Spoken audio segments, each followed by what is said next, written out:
Show some of the information that the Citizens Advisory Committee has looked at since September 2010. Shows you kind of where we've landed, and we'll move through that PowerPoint and have time for questions at the end, and we want to get to all your questions, so I'll be brief as we go through. Let's go ahead. To give you a little information about the Citizens Advisory Committee, it is made up of parents, staff, students, school board members. We have come together for 2 years now to study two different topics. The first one we studied last year was to change the mission and vision statements of the district, but the Citizens Advisory Committee works off on the idea of the CAC mission is to serve as an avenue of two-way communication with the C2 Board of Education and the community, be an active partner with and to advise the C2 school district and to achieve the most successful school system possible. So those are the premises, the parameters that we work on. Currently, not only are we working on random student drug testing, but we're also looking at our high school graduation requirements and looking at a possible addition of community service hours added on to the graduation requirement. So those are the things we look at. We have topics that come up that the board would like to see us study, and those are the three topics that we've looked at so far since the last 2 years. Okay. Just to say, our RQS mission statement last year, as you can see, it was as a diverse, caring community, we will ensure all students the opportunity to develop a foundation that empowers them to create their future.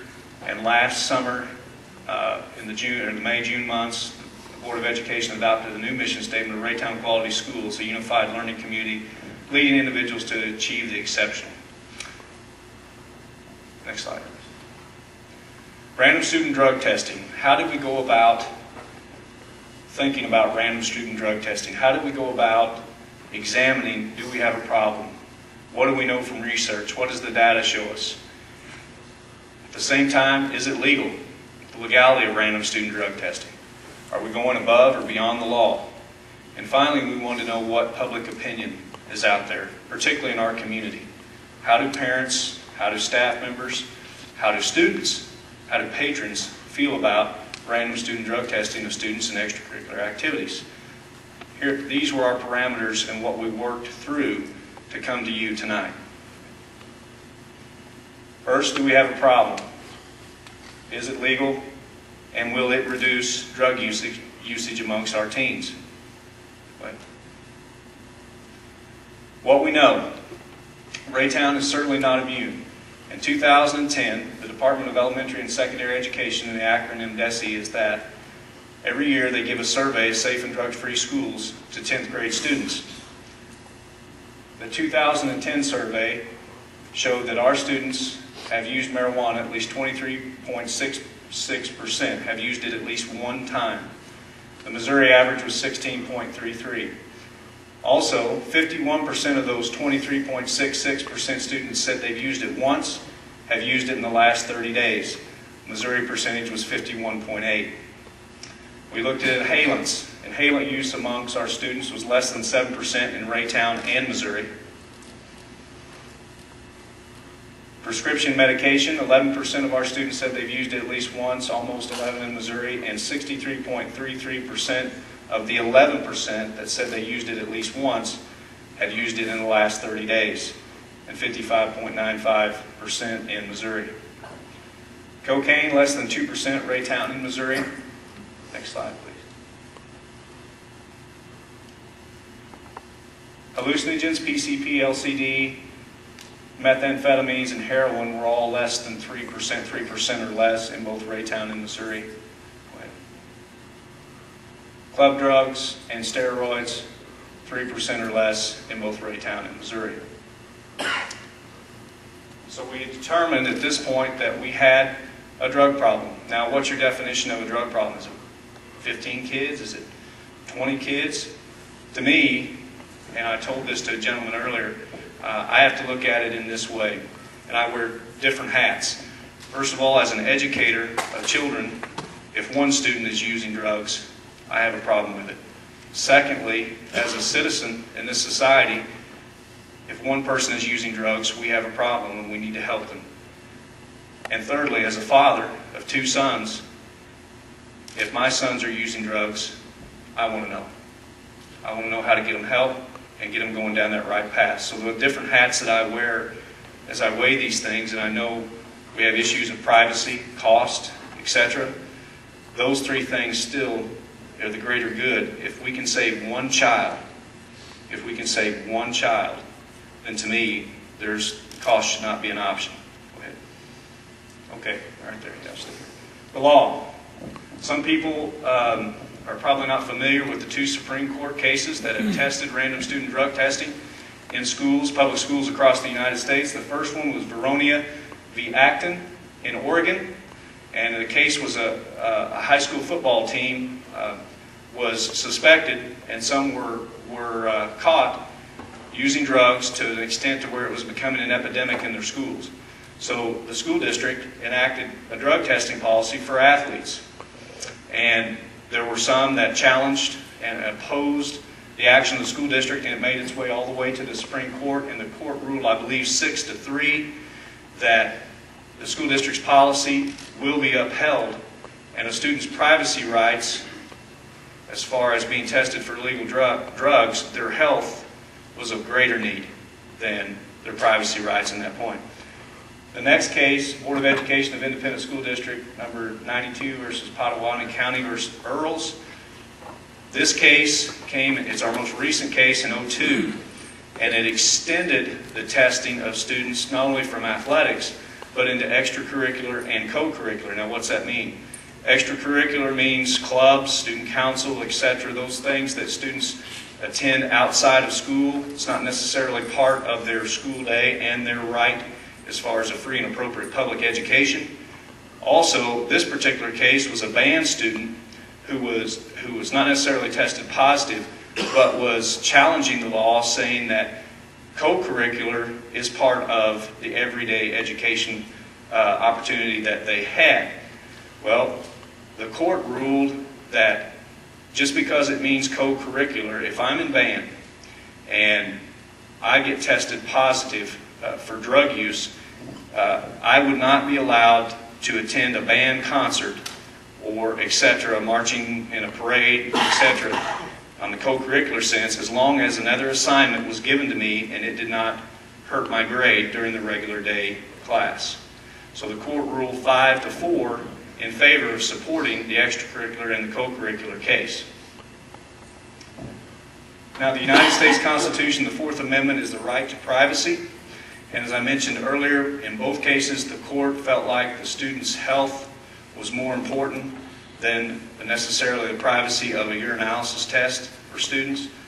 And the 14th Amendment is equal protection under the law, guaranteeing every student the right to a free and appropriate public education. And both were tested in both cases, and the courts ruled in favor of the random student drug testing program.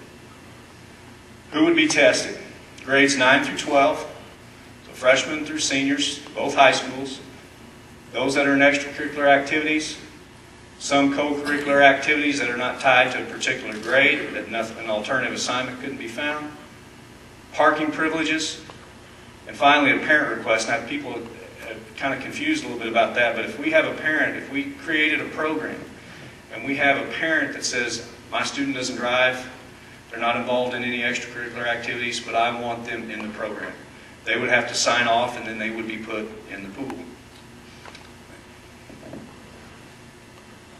The testing procedure would, and I have a gentleman here tonight to answer some of the scientific questions we may have. We had a couple the other night, but Mr. John Throckmorton is here, who owns an employee testing service. But the way it would work is students are assigned a number, and those numbers are given to the testing company. They have a computer that would pick the numbers. They bring the numbers, no names, we have the names. The names are assigned to numbers. They would bring a list of, let's say, 20 to the high school on that particular testing day. The administrator in charge would match those numbers to the name, bring those students to the office. They would offer a specimen and go back to class. There would be an initial test there. If that test were to be positive, there would be another test beyond the initial test in a laboratory to determine what the drug specifically was, okay, and to what levels. Now, we may have times when students are on prescription medication and they will test positive, but if they tell us what that is and we have that in the file, then they're obviously not violating the policy. How are parents notified of a positive test? They will be notified by the administrator and brought to school, and the counseling part of the program would begin. What are we looking for? These are not necessarily all the ones we're looking for. We could. Right now we're looking at marijuana, we're looking at heroin, cocaine, methamphetamines, 4 to 5 panel test, prescription medication. As you add more, the cost goes up. We can add or subtract at any time. If you've probably seen in publications, but the state of Texas has a mandatory steroid testing program for students in high school football. And it's paid for by the state so far, as their budgets allow. Right now we set a target of 100 tests a month, 50 at each high school. That doesn't necessarily mean that's where we're going to fall. If we do go forward with the program, we may start out smaller, depending on the budget and what it'll allow. But 100 tests, and the idea of $17 to $25 per test, annual cost around $22,500. Cost will certainly increase, and that's a big number. And in times of budget cuts, that $22,500 could probably be spent elsewhere. But if you look at the grander scheme of things, $22,500 is less than 1% in a $100 million budget. So again, we fall back to the idea of what are we willing to pay to help students fight drugs? What are we willing to pay to save a student's life? If I could, and I have not seen one yet, but I cannot find any study out there that shows that the use of illegal drugs is not harmful to students. The cerebral cortex of the brain sometimes takes up to 21 to 23 years of age to fully develop. So as students are using illegal drugs, they're hurting themselves and hurting what they could be. So those are some of the things we've discussed.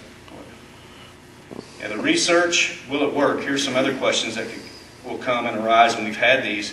In 2003, there were studies that came out, particularly right after the court case in Oklahoma, that students would not benefit from a random student drug testing program, that there would be less participation in sports and activities, and it might push students to other drugs or alcoholism, etc. In 2010, the recent studies that have come out have actually shown that it has not dropped the number of students participating in athletics. Okay, it's actually gone up, and it has not pushed students to use other drugs. So we have a 7-year span. There's more to come. I'm sure we'll have more studies come out, but these are the most recent. The big question, participation, who would all participate, and we went over those. What about alcohol? Alcohol is a big problem for our teenage kids. We know that, probably more so than any of the drugs listed up there. It's easier to get. The problem with alcohol is it remains in the system for a short period of time, that we would have to have a specific time, a Monday test after a weekend, or etc. We can't just, that's something we can't target as easily as we can these that stay in the system so long. And what about staff testing? Currently, Missouri is a right-to-work state.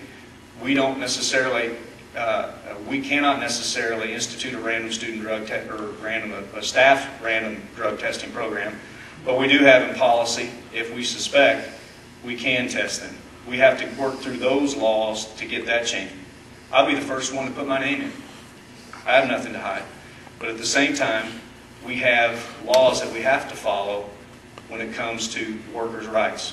So, now that's certainly not the case. That's totally different than teaching, or than being out there working for the highway department, or etc. They fall under that. The teacher's laws are a little bit different. Discipline. Now, we haven't settled on anything, but we were thinking about this, and we reviewed several policies from other school districts that have a random student drug testing program. And with our first offense, we kind of stayed along with what the Missouri State High School Athletic Association has. If you get caught, you admit to it, you're immediately out 28, 30 days on the first offense. And regardless of what we say, that comes from the Activities Association. So what we decided, okay, that will be our first offense and we'll fall there, but if they will attend drug counseling, we'll cut that in half. And we're not saying we want them completely out. They will attend practice. They will be there and still be a part of their team. So we did the similar thing in the second offense with 90 days. Again, if you attend the drug counseling, we'll cut that in half, from 90 to 45. On the third offense, there is no cutting in half. It is a 365-day suspension from activities, extracurricular activities. I told you I'd be brief, so I wanted you to have time to ask questions. And with that, let's open it up to the floor. I'm going to run this back and forth. I can speak loud. Okay. You mentioned a number of drugs. Are you also testing for, what is the athletic drug they use? Steroids. Just curious. At this time, no. Steroids is not on that list. We're trying to target the percentage of drugs that our students have said they use the most in the beginning. Because steroids can be used by asthma kids. Sure, I understand that. And if we see, if the need grows, we can add that. That's why we haven't followed on this is exactly what we're going to do for.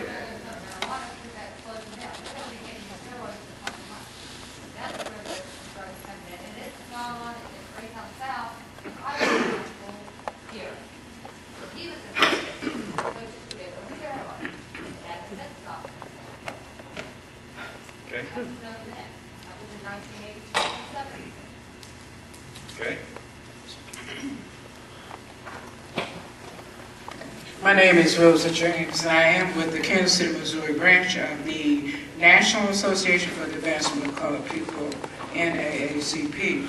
And I would like to know on the random sampling, would it be done equitably by race, by gender, by whatever? I need just a little more information. Thank you. Okay. It would be numbers put in. If you're in an activity, you have a number, and those numbers go into the computer, and they're going to pull out whether, not by race, not by gender, just a number. We will never know who it is. So that's how it would work. Does that answer your question? Okay. Yes, sir. I could talk here. Okay. You don't feel at all that this is against people's basic human rights or just basic rights that you can just go in there and just pick somebody out and test them? I mean, you don't feel any conscience to that? It's kind of hard to me because I understand what you're trying to do here. I want to keep it straight, and get things going, but are we trying to teach our kids that you're losing your rights? You just can't, you can't even sit in school anymore? You can't even sit in school anymore and be a student? And you got to worry about somebody coming in and taking your, come on. If students can be randomly drug tested, teachers should be. Yeah, everybody. Are we trying to get to a point where everyone's going to be drug tested? I'm not taking away their education. It's got nothing to do. This is personal What I'm rights. doing, education is a right. To go play football on Friday night is a privilege. I understand that. That's I went the to difference school. I see. I understand. I understand this. Okay. And I understand, you asked me a question. I'm going to Yes. answer for you. Do I feel at all like, I'm assuming, do I feel any kind of remorse of violating someone's privacy and taking away opportunities? And you and I will agree to disagree on this, but if that student is using drugs and they're going down a path where later in life, having to deal with the school and getting help is going to be better than having to deal with the police on the street and going before a judge. And that's my job as an educator, to try and help these young people avoid making these kind of mistakes. That's part of what I do. Look, listen, sir. I understand that. I lost a brother due to drugs. I grew up in our neighborhood where half my friends, I've been gone for 25 years. I came back and half my friends are dead due to drugs. I don't do drugs. I seen damage. I lived the damage. Okay, I see it. But to take away, to start taking children and saying, well, your right doesn't matter anymore. I just find that hard. I find that very hard. That's where we'll have to agree to disagree, because I feel like... And I think one thing that bothers me is that, I came from older parents. They fought very hard. They fought rules so people could have their rights. And that was really pushed in me as a child. And just to have that stuff thrown out just because, you know, I mean, I understand going through the legal process. I've been through all that. I understand all that. But just to act like it's something, oh, well, you know, we're just going to test you and see what's going to happen. I understand your point. I mean, what's the point of next is going to be a DNA test? I mean, how far is this going to stop? Especially when you have somebody that's clean. I mean, do we all have to be, you know, being accused, being in the wrong to be right? I mean, it's just that's one reason. Well, we're not accusing anybody, and you know, we hope we don't catch anyone. I hope I don't catch anybody. But if I help a kid that we identify, and okay, they miss 28 days, or they miss 15, but they turn the corner and they clean themselves up and they walk across the stage like many of them will do next week, and become that contributing member of society, someone who made a change and someone who does a greater good, and they help someone someday maybe do the same thing, then it's a victory. That's a victory. Yeah, I respect your, but I understand it's what just you're the legality saying. of it. I mean, what's next? I mean, where's it going to stop at? Yes, I'm bringing you the, I don't need it. Okay. My question is you've mentioned a few studies. I'm just curious if the school board's done a study on what's the percentage of schools that are currently implementing a drug testing program right now in this country? Country, I don't know. In the state of Missouri, John, how many do you have that use employee screening services? We service about 91 Missouri school districts, and our estimate is that between 125 and 150 do testing in the state of Missouri. And now this is just for people who are participating in activities? Right. So what about the rest of the general student population? They're not tested. Why not? Why? Because it's illegal. They have the right. There's the difference. So what you're saying is this is just for people who are Right. participating in sports? Right. That's the difference when I talked about the right to the education as far as the privilege to play these sports or to be in these clubs. That's the separation. That's the separation the courts made. But it seems like that the kids that are playing the sports and the extracurricular activities are most likely not the ones that are using the drugs. It's going to be the ones that are out at late at night doing whatever they're doing instead of practicing and whatever. I just don't understand why we're targeting athletes and people in extracurricular activities. To me, that's discrimination. I will tell you, and without getting into detail, we've had several long-term suspensions of athletes that have either been caught using I'm not drugs saying that there are none. and extracurricular activities. It happens. It's not a great number, but again, one is too many. One is too many to me. But we shouldn't be discriminating against Well, the we people can't that are- we can't do anything.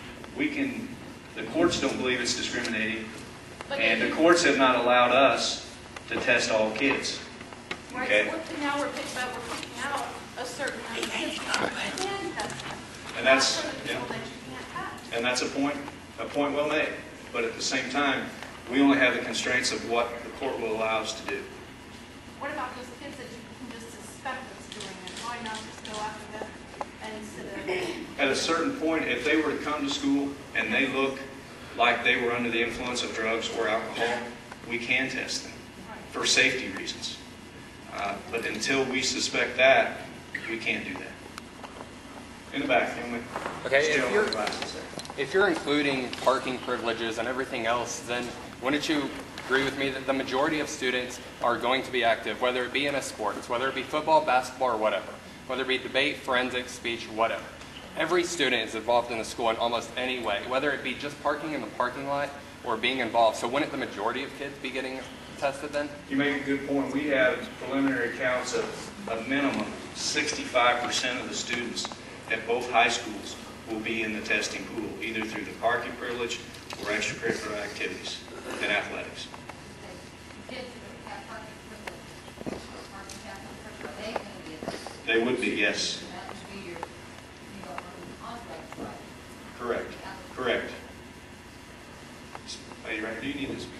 No, I don't. Wouldn't the $25,000 be better spent on another counselor? That way, all the kids could benefit from the services of a counselor, because anyone who's doing drugs, that's just a symptom of a greater problem. The drugs are just the symptom. There's more going on there than just the drugs.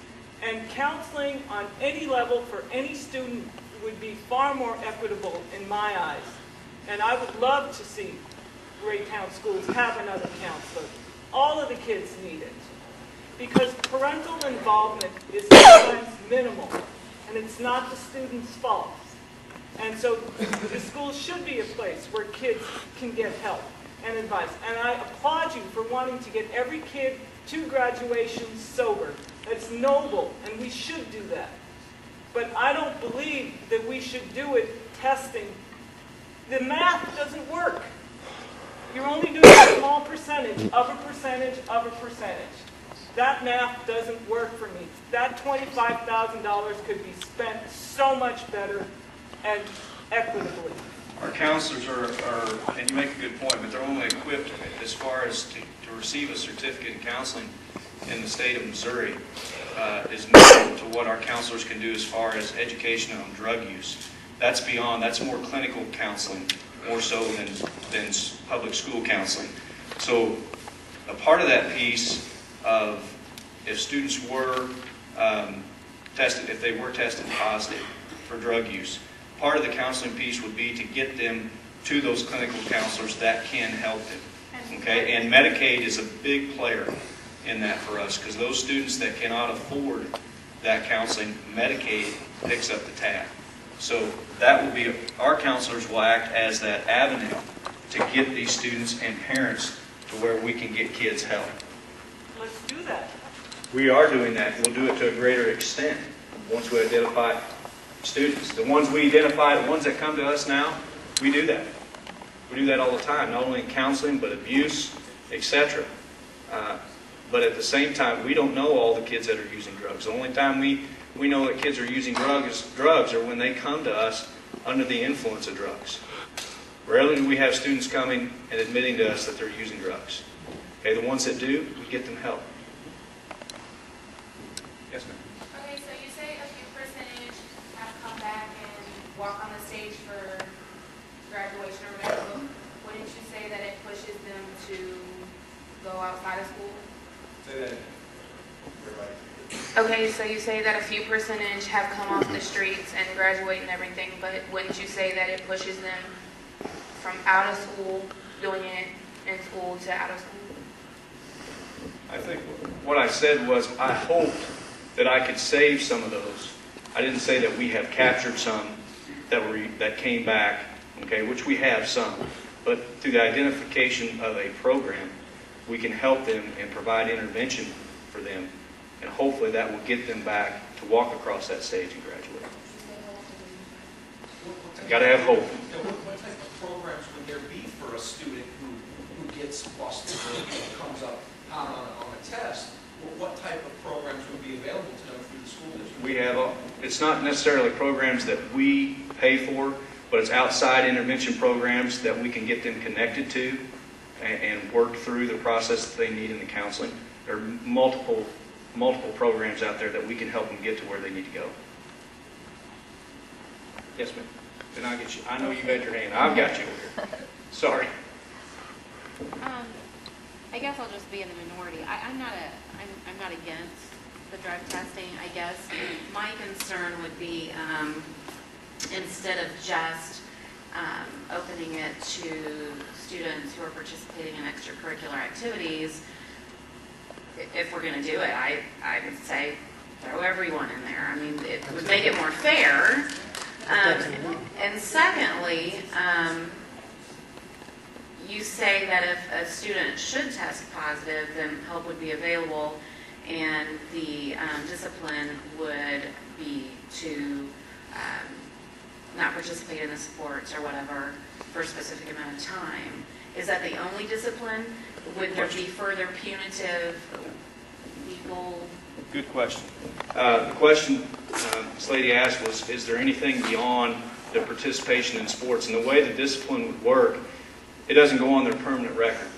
And it's not a violation. It's not a violation because they weren't necessarily caught in the act. Okay? If they walked into the testing site with marijuana in their hand, that's different. Okay? So no, it would not be an extension of discipline. It would just be for that extracurricular activity, and those files don't make it onto transcripts. Okay?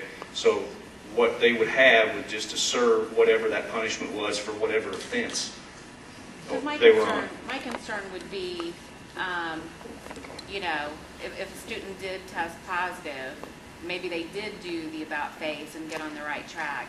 Wouldn't want it to interfere with them getting into a good school, good college. Good question. And it would not. It doesn't become a part of their complete transcript that they get when they walk out the door. When they send these transcripts off to colleges, you're not going to see that on there. Gotcha. I got two things. One, there's a lot of kids on legit prescription medication. They already don't want, they probably already are in a position where they don't want to take it.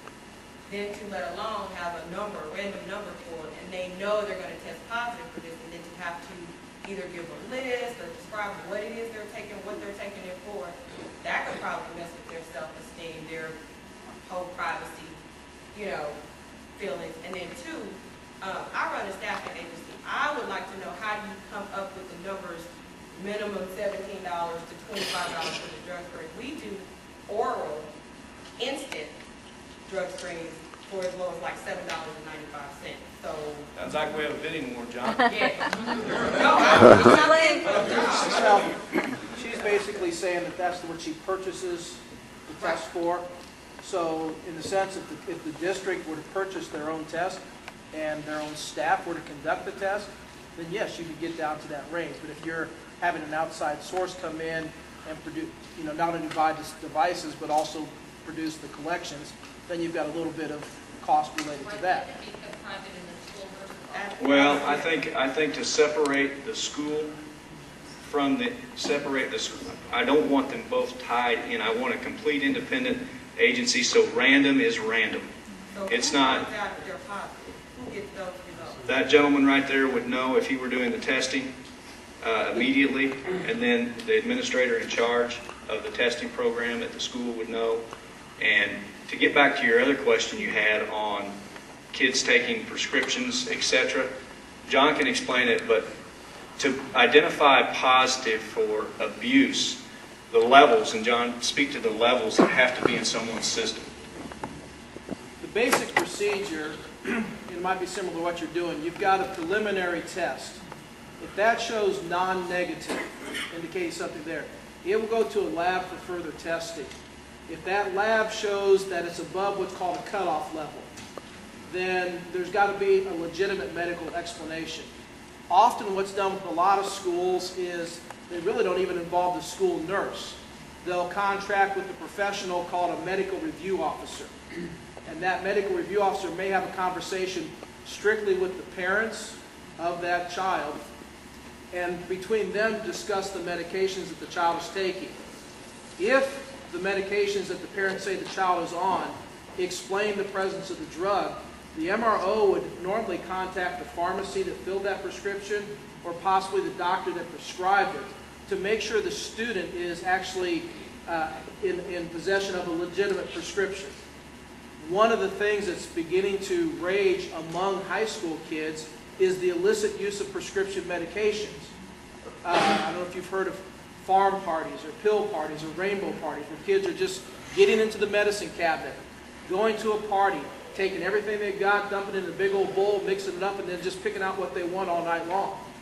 Well, of the districts that we service, that became a real issue. And so they are specifically not only trying to protect that privacy, but also trying to encourage the non-use or illegitimate use of prescription medications.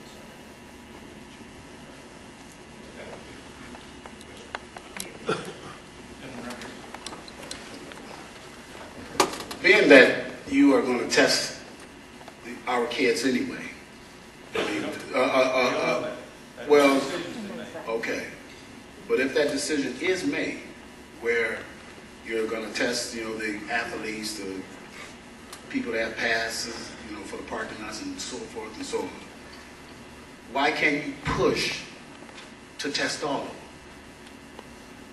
Even though the law, I know the law is in place, but I mean, if they're gonna pass this thing, and these people are gonna be tested, why can't you push for all of them to be tested?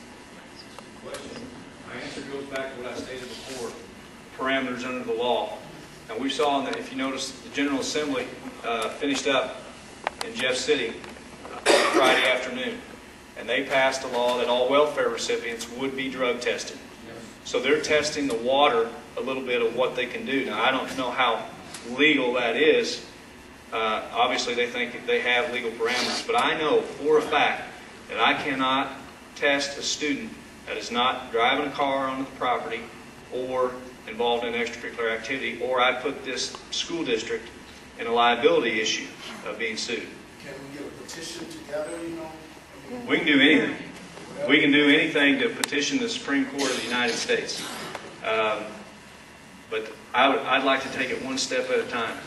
If we can have a program like this, and we can have a success story where we saved a kid's life, that sounds like a pretty good petition to me to help get where you want to be.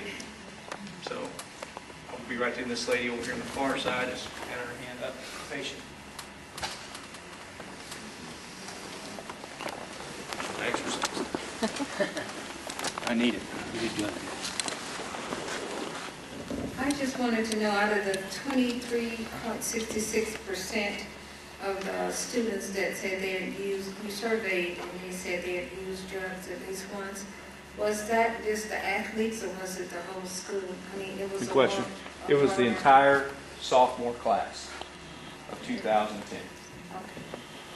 That would be, and that's a combination of two classes, one here and one over there. Okay, so you're saying that after their first offense that they would be disciplined by being suspended for 28 to 30 days? They would be removed from their participation in whatever activities they're involved in up to 28 days, but could be reduced by half if they participated in drug counseling. But they're still in school? They'll still be in school, Okay. yeah, just from the activities. Oh, yeah, no. Oh, did I miss somebody over here? Oh.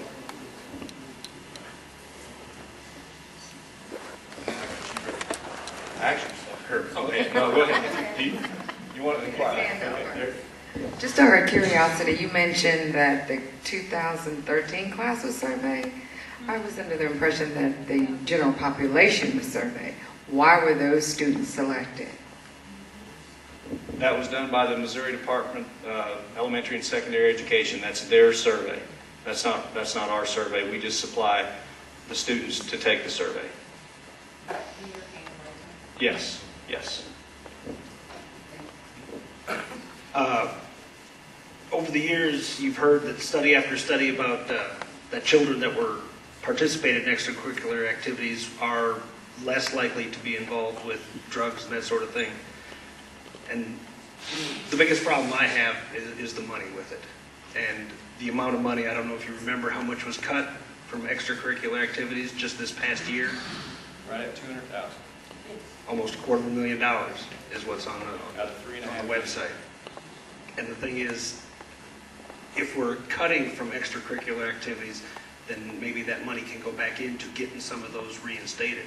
Some of the clubs and that sort of thing that students were involved with in the first place that they have lost out on. Good point. Good point. We're going to go after drug-free monies, combat money, to try and offset cost of these, if we go the route of testing, to try and reduce the amount of money it would take locally from Raytown. So we're not set on, if we go with this program, we're just going to dig into our coffers. We're going to go out and see if we can find some dollars that are available to us to implement the program. And again, it may not be at the cost of $22,000, it may be half. We may decide instead of 100 tests, we do 50, 25 a month at each high school, and go half. So we're not sure where we're going to land. This was all about getting your feedback that you're giving me tonight and what you think.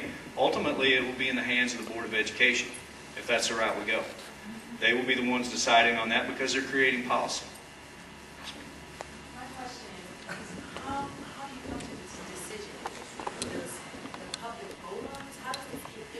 The public votes for school board members to sit on the Board of Education to make policy for the district.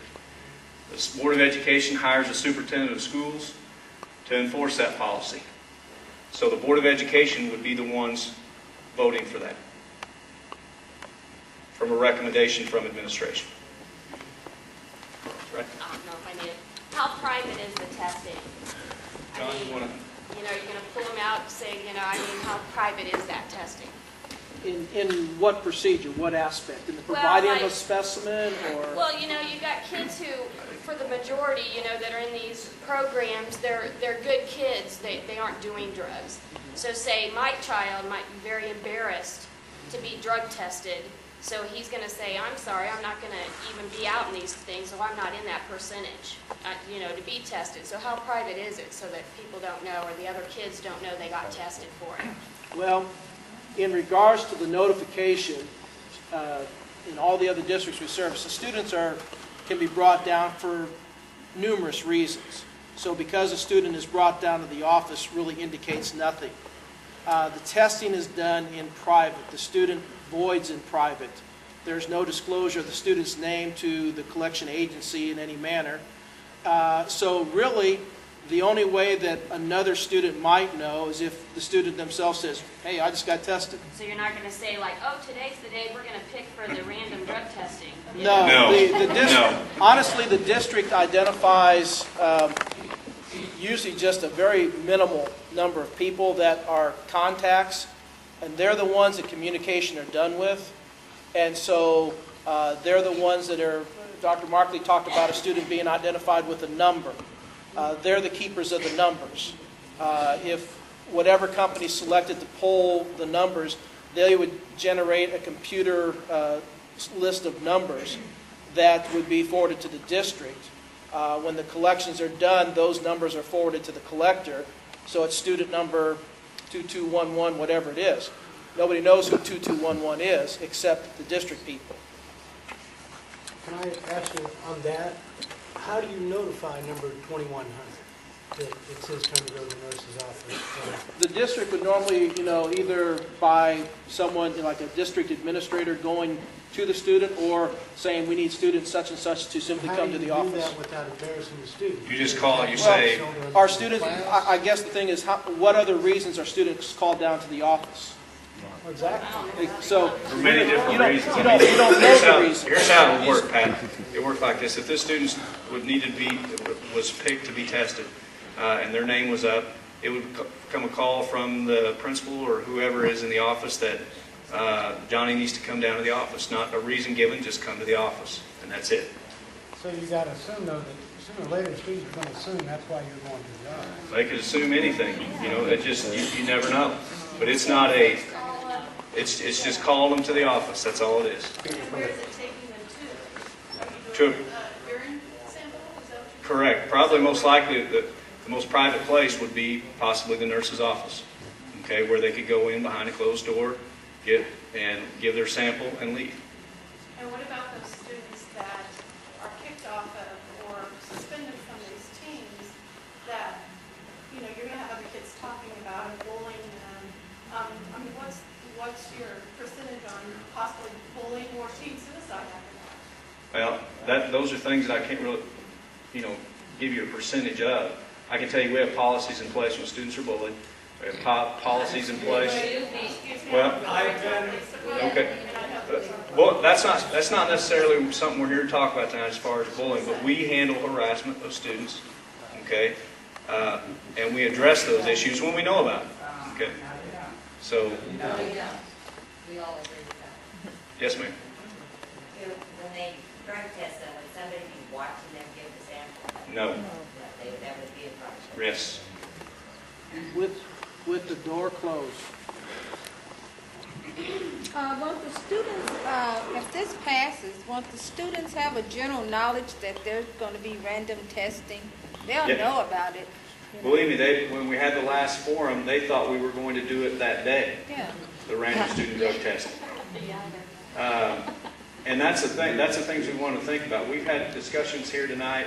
There's innocent kids that don't do it, and I know we have those. We have great kids. Okay, I meet with, 4 times a year, I meet with both executive boards of the student councils. They meet with the superintendent to discuss how we can make our school better. Okay? Those are great kids. They work hard to help the rest of their kids. I'm after the kid that's sitting on the fence, okay, and has to make a decision. They've been great up to this point, but the peer pressure is to the point to where they're going to fall one way. And I hope that random student drug testing, it's my hope that they'll say to their friend that's asking them to use marijuana, to pop those pills, you know what, I'm involved in football. I'm involved in basketball. I'm involved in student council, and I'm not going to take that chance. Okay? I'm not going to take that chance. Okay, I had a lot of hands go up here. Let me see.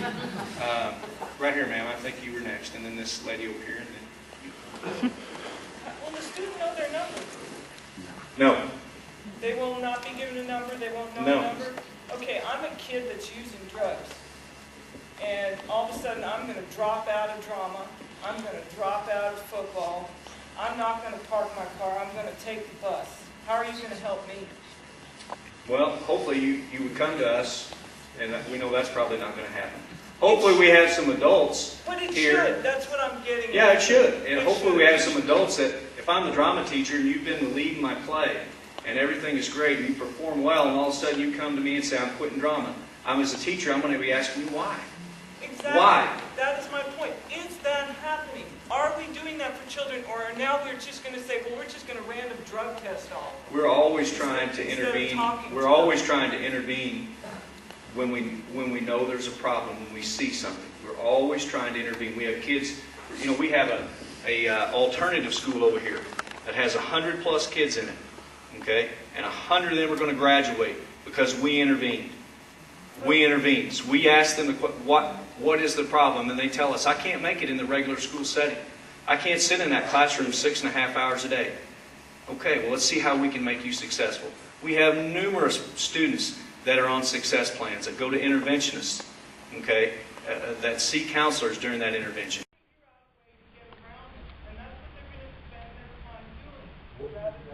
One of those things was the DARE program. How great was that? Study the DARE program. The DARE program was given in the 5th grade. We had police officers come in and work with 5th grade students on the education of drugs. Okay? Research now shows it had no impact. None. That's what I'm just telling you what the research is suggesting.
I had a couple of things. I'll make it brief, but one of my biggest concerns, I think is, I'm kind of sitting on the fence about it because a lot of people that would think they have this perfect child that does no wrong, that's in church every Sunday, a lot of those people will be the main ones extremely surprised if their kid was to test positive. So on the flip side of that, I also feel like there needs to be more emphasis on the what to do once these kids are identified. To simply say, okay, you're identified, you need to get some help, we can knock some time off of your penalty. If they have parents that are uninvolved, which is going to be probably 80% of the cases, you can't rely on that family to get that child that help, because 90% of the time it's what's going on in that family that has that child using drugs in the first place. So I think if you're going to implement something that's huge, you have to have the funding and the money to go all the way and have the counselors in place and have the sessions in place, because you can't rely on these parents that are probably the reason why the children have these drug problems to begin with. Okay, I'm walking back. You said, Mr. Haynes, that you're still doing it for people who drive, right? No. People who just drive and are involved in extracurricular activities. But so if they drive, but they don't do anything else to come to classes, and they wouldn't be subject to they wouldn't be. I think that's just kind of casting a larger net for the purpose of casting a larger net, which in the instance of, if you're looking at it as trying to really build a bridge with the student, trying to, being drug tested is not building a bridge. I mean, just in my opinion. I'm fine, I'm on board with the athletes. They make a conscious decision, hey, I'm going to be an athlete, I'm going to participate in this activity.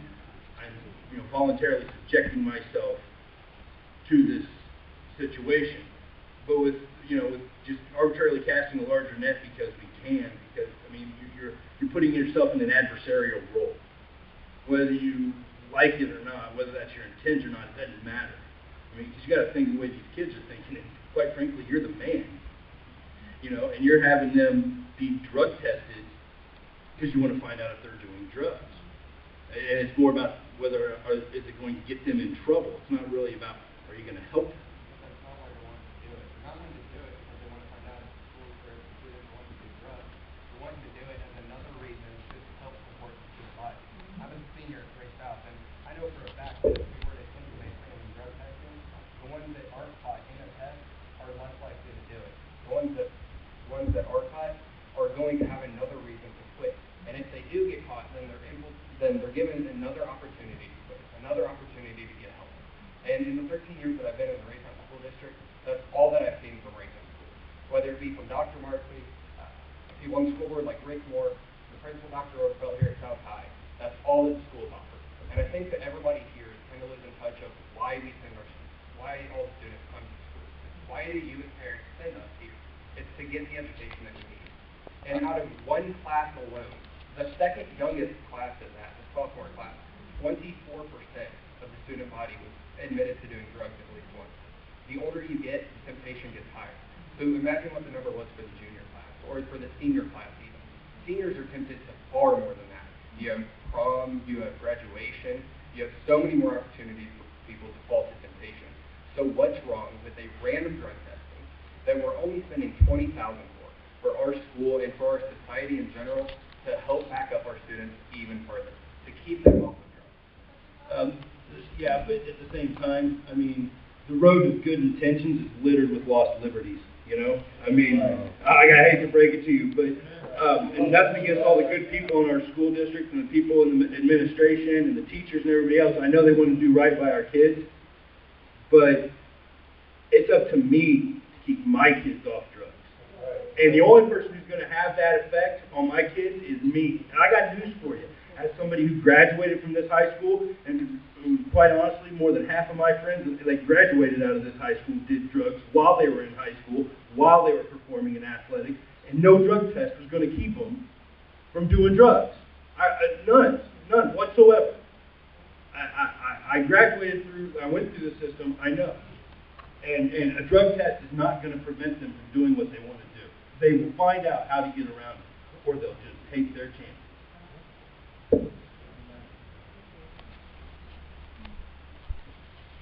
think we may be, to a certain degree, speaking to the choir when you look at the group and see seats that are empty. And are we really focusing on those people who are actually having the problem? I know firsthand what it's like to have students abuse drugs. I'm a former school administrator. And when you don't do something about the problem, it escalates into our schools across the board and out in the community. What's happening is at the tip of the iceberg. I think you should ultimately work toward a drug-free environment.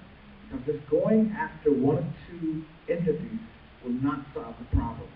Many of our students who walk down the hall are so tilted until when they get to class, they go to sleep, they cause a problem, they will get up and walk out, they will take their drugs and they will distribute them throughout the building. And that's why it bothers me to a certain degree that you only focus on a few students, not all. So we need to create a drug-free environment, not just a few. But if we have 65%, what better number is there than that? We can't ever achieve 100%, so why not start at 65? And then if, like that gentleman over there said, if we can push to change the law to where we can implement it against all students in all the schools, you know, if we can implement it against all 1,450 students who go to Raytown South High alone, great. But as of right now, why not go for what we can? Why not get the best outcome that we can? And simply put, that's only going to be 55%. The law doesn't allow it. I personally fully applaud the district for taking the first step. My two boys actually go through Raytown School District, and I've heard stories of them coming home telling me they smell marijuana in the bathroom. They smell it in the hallway. It's in the schools, whether or not we want to admit it or not. Drugs are here. I know, and I totally agree. I wish that we can actually get it where all the students are tested. I know a lot of people are concerned about the kids' rights. I guess I struggled with that because when I was growing up as a kid, I didn't have any rights. I was a kid. The rights they had were what we said they had, what rights we gave them as parents. Okay?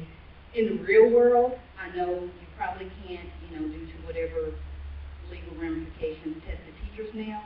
But in healthcare, I'm a registered nurse. I can be tested at any time. And in the real world, that, and I think in a lot of professions, that's coming. So let's take this first step. Because if that one kid, because I've also worked as a psych RN, and I've seen these kids that have come out and they're on drugs and they didn't catch it. They didn't get that intervention early and how they ended up. So we could, even if we just say one, that's a success. But just like this gentleman said, 23, 24% of these kids are sophomores admitted to using drugs. We have a real problem here. And as parents, we need to address it.